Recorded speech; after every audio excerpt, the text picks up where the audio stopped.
Well, my career has been in radio and television for the last 40 years. I've worked at many radio stations and hosted many television shows, but one of the most successful shows has been Perfect Match, which was a dating show in the 80s. Three people on one side of the screen, one on the other side, pick one of the three, screen slides back, send them away for a weekend away together. So I've been playing Cupid for many, many years. I hosted over 1,500 episodes of that show all over Australia. So it seemed like a natural extension when Perfect Match finished that maybe we could marry people as well. So introducing, strangers to each other, then on to marrying them. Seemed like a logical extension. Yes, I do remember the first wedding, and it went swimmingly, and it was at that wedding that I thought, this is going to be a lot of fun, this career.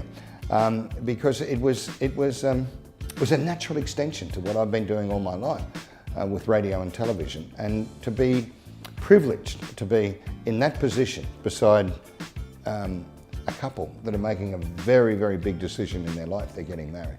I think it's a real honour to be there and a real privilege. And in the hundreds of weddings that I have done since, there's not one that I haven't enjoyed. There's a couple of parts that are my favourite. First of all, the introduction, a little story about how the bride and groom got together, because I write that in a fun, light-hearted way to make it entertaining and enjoyable for the guests. You see, the one most important thing about a wedding ceremony is that people have to enjoy it. The bride and groom don't want to be standing there knowing that the parents and family and friends are bored.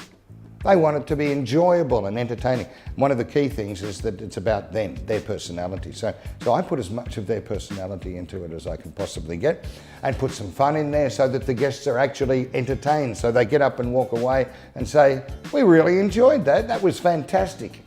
I've hosted wedding ceremonies that have been done at mansions with orchestras and worth hundreds of thousands of dollars.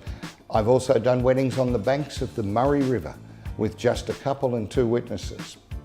Do you know, I think and they're all as good because they reflect the personalities of the people that are getting married. But one of the most important parts of the ceremony for me are the vows. And when I hear two people say from their heart what they think and why they love each other and what that person means to them, I think that's what makes it special for me. I think 30 minutes is generally ideal.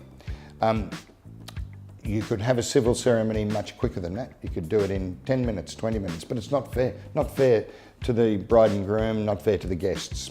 It's too fast. You could make it last 50 minutes or an hour. Equally not fair to you and your guests, because often it just inspires unnecessary waffle. One thing I think that's most important is no boring. No boring. There's no reason that a wedding ceremony should be boring unless it's presented poorly.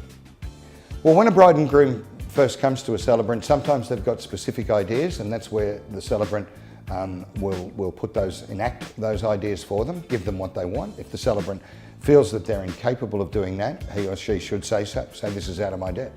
If they want to be married naked skydiving or something and the celebrant's not up to it, he or she should say, no, I don't do that. But by and large, a lot of people come and they're just not quite sure of exactly what they want. So they need some assistance from the celebrant to have the ceremony put together. I think sound is one of the most important things in a wedding ceremony, and that's just my radio background. If people can't hear, they don't enjoy. So that's rule number one. Every guest needs to hear every word, and I make sure that happens with the proper sound system. I've been married for 40 years. 40 years. That's a ruby wedding anniversary. And I reckon that laughter is probably one of the key ingredients to a successful relationship. If you can laugh together, you're generally happy together. And that's why when you're having a wedding ceremony, there should be some laughter there. It should reflect the joy of the occasion and the personality of the couple being married. No reason it should be boring. No boring.